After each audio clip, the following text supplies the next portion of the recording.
রিনা একদিন দুপুরে বাসার জানালার পাশে বসেছিল। তার মনে অনেক চিন্তা চলছিল।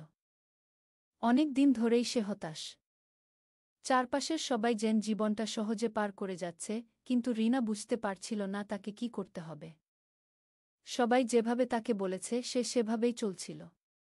কিন্তু এখন তার মনে একটা প্রশ্ন ঘুরছিল, আমি কি মনের কথা শুনব, নাকি সবাই যা বলে সেটাই করব? এভাবে কেন আমাকে বানিয়েছ, আল্লাহ? এতটাই অন্যরকম, এতটাই সাধারণ, রিনা ভাবছিল। তার মনে পড়ছিল যখন সে মানুষের কথায় কষ্ট পায়, তখন তারা কিভাবে তাকে হাসিঠাট্টা করে। সবাই আমাকে দেখে হাসে, আমি তো ঘৃণা করি নিজের চেহারা। আমি আর এই জীবন আর সইতে পারি না। কেন আমি অন্যদের মতো হতে পারলাম না? তখন তার বন্ধু নাফিস তাকে সান্ত্বনা দিতে এল। নাফিস সবসময় রিনাকে সাহস দিত, তুমি যেভাবে আছো সেভাবেই ভালো। তোমাকে তোমার নিজের পরিচয় নিয়ে গর্ব করতে হবে। তুমি সুন্দর, তুমি সঠিক গু। কিন্তু রিনা তখনও দ্বিধা ছিল। সে নাফিসকে বলল, আমি কি আমার হৃদয়ের কথা শুনব, নাকি সবাই যা বলে সেটাই মেনে নেব? যদি আমার হৃদয়ের কথা শুনি তাহলে আমি যেমন আছি তেমনি থাকব। কিন্তু যদি আমি অন্যদের কথা শুনি তাহলে আমাকে পুরোপুরি বদলে যেতে হবে গু। নাফিস বলল, তুমি কেন পরিবর্তন হতে চাও? আল্লাহ তোমাকে যেভাবে বানিয়েছেন তুমি তেমনি ভালো। তুমিই বিশেষ, তুমি তোমার শক্তি জানো গু। কিন্তু মানুষ তো এসব বোঝে না, রিনা বলল, চোখে ক্ষোভ নিয়ে। তারা আমাকে দেখে হাসে, তারা আমাকে নিয়ে রসিকতা করে। তারা বলেছে যদি আমি ভালোভাবে দেখতে লাগি তবে ভালো বিয়ে হবে, সুখী জীবন পাব। আমি আর এই জীবন পারি না নাফিস।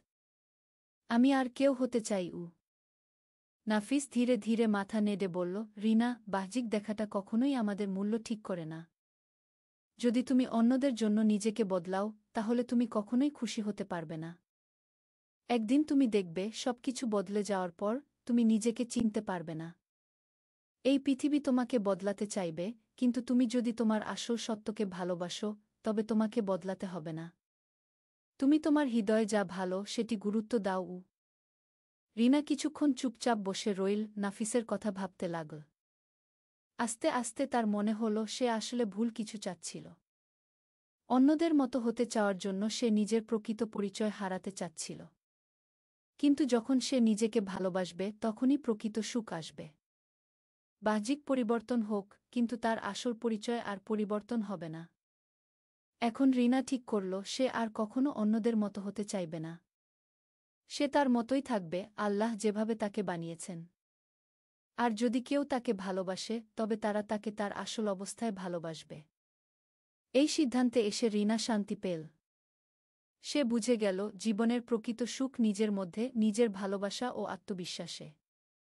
এই গল্পে রিনা ও নাফিসের মাধ্যমে একটি গুরুত্বপূর্ণ বার্তা দেওয়ার চেষ্টা করা হয়েছে, নিজের পরিচয়কে মেনে নিয়ে জীবন কাটানোই সবচেয়ে বড় শান্তি।